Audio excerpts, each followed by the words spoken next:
Anglijos banko piniginės kreditinės politikos komiteto narys Martin Will sausį balsavo už bazinės palūkanų normos didinimą.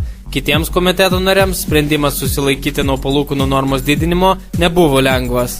Will ir jo kolega Andrew Sentance, kuris 2010 m. birželį ragino palaipsniui didinti palūkanas, balsavo už bazinės palūkanų normos didinimą nuo 0,5 iki 0,75%. Šių dviejų komiteto narių teigimu, aukštas infliacijos lygis, kuris remiantis prognozėmis pasiliks esamame lygyje, kelia didelę riziką infliaciniams lūkesčiams. Nerimaujama ir dėl jos galimo augimo ilgalaikėje perspektyvoje. Buvo dar kartą pabrėžta tai, kad sprendimas dėl palūkanų normos nebuvo lengvas. Komiteto nariai nuogąstavo, kad sprendimas gali būti traktuojamas kaip signalas apie tai, kad planuojamas politikos griežtinimas.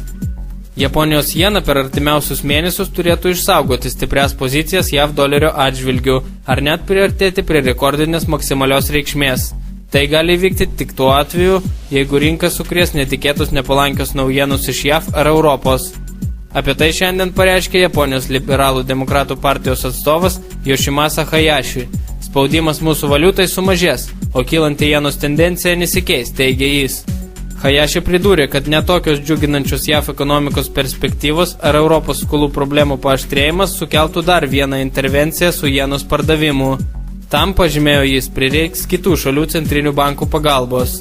Iš statistinių duomenų galima išskirti naujienas iš Didžiosios Britanijos. Didžiosios Britanijos nacionalinės statistikos biuras pažymi, kad 2010 m. ketvirtą ketvirtį, palyginti su trečiuoju ketvirčiu, ženkliai sumažėjus statybų apimtis 3,3%.